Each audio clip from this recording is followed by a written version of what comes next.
नमस्कार दोस्तों, मैं राकेश कुमार आप सभी का आपके अपने YouTube चैनल तैयारी जीत की बाई आर के सर में स्वागत करता हूं।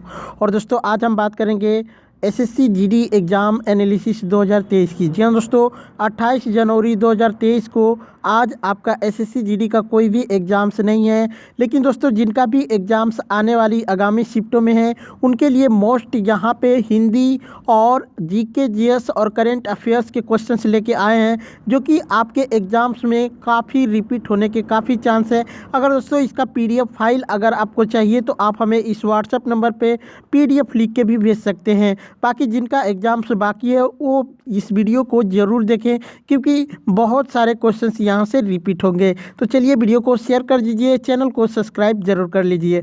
क्वेश्चंस देखते हैं। सत्रिया नृत्य किस राज्य से संबंधित है? तो इसका राइट आंसर हो जाएगा दोस्तों असम से। 2022 में शिवसेना से राज्यसभा सदस्य महाराष्ट्र के कौन बने थे? तो इसका राइट आंसर हो जाएगा दोस्तों संजय राउत, जो कि शिवसेना से राज्यसभा का सदस्य बनाए गए थे महाराष्ट्र से। ठीक है, नेक्स्ट क्वेश्चन देखते हैं।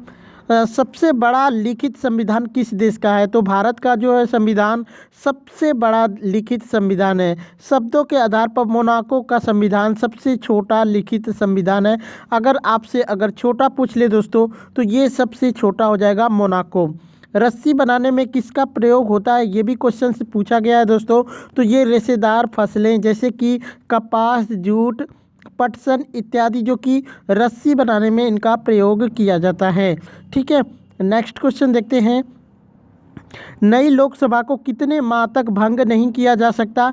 ये क्वेश्चन आया था दोस्तों। तो ये अनुच्छेद 83 के उपबंध 2 के तहत या फिर प्रावधान किया गया है कि यदि गठन के बाद पहली बैठक के 5 साल पूरे होने पर लोकसभा भंग नहीं किया जाए तो उसे स्वतः भंग नहीं माना जाएगा।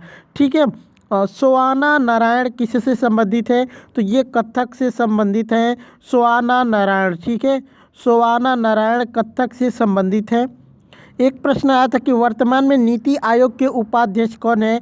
तो श्री सुमन बेरी, जो कि वर्तमान में नीति आयोग के अध्यक्ष हैं। बात करते हैं दोस्तों यहाँ पे नीति आयोग की। तो नीति आयोग के अध्यक्ष भारत के प्रधानमंत्री होते हैं। ठीक है, नीति आयोग की स्थापना 1 जनवरी 2015 को की गई थी। योजना आयोग की शुरुआत 15 मार्च 1950 को की गई थी, जिसका नाम बदल के नीति आयोग रखा गया है। तो अगर आपसे पूछा जाएगा दोस्तों कि नीति आयोग का पुराना नाम क्या था, तो आपका राइट आंसर हो जाएगा योजना आयोग। ठीक है, नेक्स्ट क्वेश्चन देखते हैं।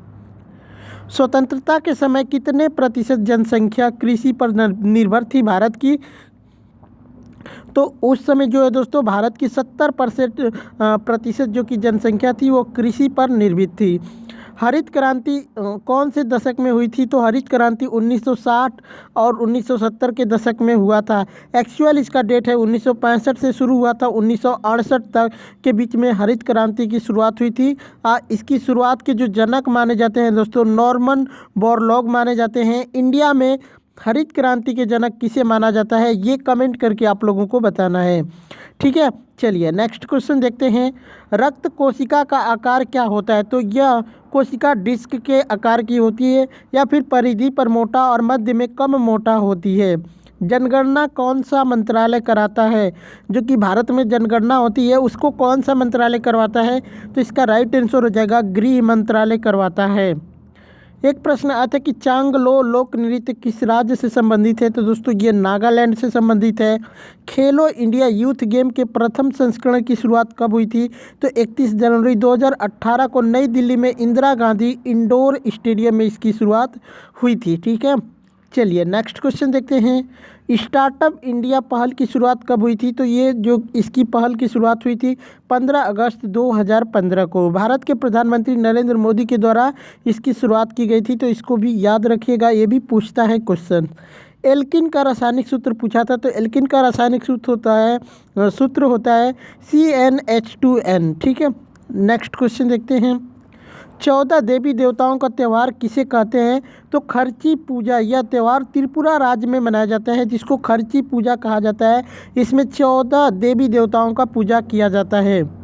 किस अनुसूची में राज्यों और संघ के मध्य के अधिकारों को उल्लिखित करता है? तो ये 7वीं अनुसूची में जो कि इसको अलंकित किया गया है। ठीक है, एक प्रश्न आया था कि भारत जो है एशिया के किस दिशा में आता है, तो ये दक्षिणी विस्तार है भारत।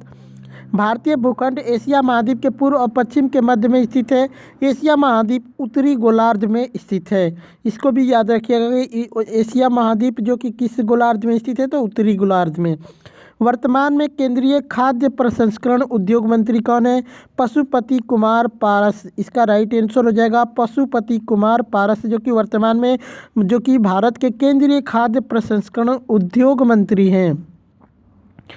आंखों में धूल झोंकना मुहावरे का अर्थ क्या होगा? तो धोखा देना। ठीक है, किसी व्यक्ति को धोखा देना, आपका आंखों में धूल देखना मुहावरा। चलिए यहाँ पे 2019 में दक्षिणी पूर्वी एशियाई खेलों का आयोजन कहाँ पर हुआ था? 2019 में दक्षिणी पूर्वी एशियाई खेलों का आयोजन कहाँ पे हुआ था? तो इसका आयोजन काठमांडू नेपाल में हुआ था। 2019 याद रखिएगा। ठीक है, नेक्स्ट क्वेश्चन देखते हैं। अंग्रेज़ों ने अवध पर कब्जा कब किया था? तो ये 1556 में किया था। 1556 में दोस्तों कौन सा युद्ध हुआ था, ये कमेंट करके आप लोग बताइएगा। निशा गांधी नृत्य महोत्सव किस राज्य से संबंधित है? निशा गांधी नृत्य महोत्सव किस राज्य से संबंधित है? तो इसका राइट आंसर हो जाएगा दोस्तों केरल से। एक प्रश्न आता है कि मैरी कॉम किस राज्य से संबंधित है? तो मैरी कॉम जो कि मणिपुर राज्य से संबंधित है। इनका संबंध किस खेल से है? तो मुक्केबाजी से है। चलिए यहाँ पे क्वेश्चन आया था कि त्रिपुरा तीन ओर से किस देश से घिरा है? त्रिपुरा जो कि भारत का राज्य है, तीनों ओर से किस देश से घिरा है? तो इसका राइट आंसर हो जाएगा बांग्लादेश। जैसे दोस्तों त्रिपुरा ऐसे है और इसके जो तीनों ओर से है ऐसे करके, ये बांग्लादेश है। बीच वाला जो हिस्सा है ये त्रिपुरा है। ठीक है, तो किस देश से घिरा है? तो ये बांग्लादेश हो जाएगा, यानी ये त्रिपुरा हो जाएगा और ये क्या हो जाएगा? बांग्लादेश हो जाएगा। ठीक है, नेक्स्ट क्वेश्चन देखते हैं। 2022 में कांग्रेस का अस्थाई सदस्य किसे बनाया गया था? ठीक है, 2022 में कांग्रेस का अस्थाई सदस्य, अस्थाई है दोस्तों, यहाँ पे अस्थाई सदस्य किसे बनाया गया था? तो मल्लिका अर्जुन खड़गे को, जो कि 2022 में कांग्रेस का अस्थाई सदस्य बनाया गया था। 36वां राष्ट्रीय खेलों का आयोजन कहाँ पर हुआ था? तो ये नरेंद्र मोदी स्टेडियम अहमदाबाद गुजरात में हुआ था।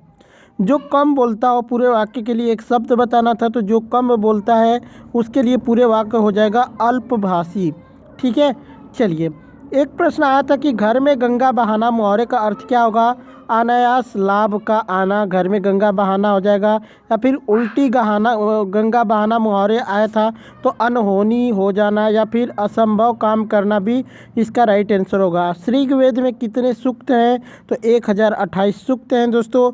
इसमें 10 मंडल हैं, 85 अनुवाक हैं और 1028 सूक्त हैं।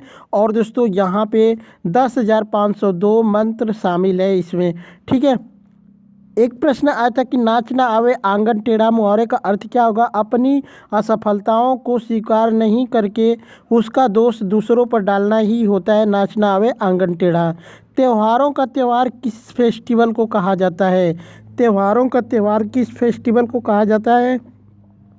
तो दोस्तों ये हॉर्नबिल फेस्टिवल को कहा जाता है। हॉर्नबिल फेस्टिवल कहाँ पे मनाया जाता है? तो नागालैंड में मनाया जाता है। ठीक है, तो दोस्तों ये थे आज के क्वेश्चंस जो कि मैंने आपके एग्ज़ाम्स जैसा प्रस्तुत करने की पूरी कोशिश की है। अगर दोस्तों वीडियो अच्छी लगी हो तो लाइक शेयर ज़रूर करिएगा। चलिए चलते हैं, मिलते हैं नेक्स्ट वीडियो में। तब तक के लिए जय हिंद, जय भारत।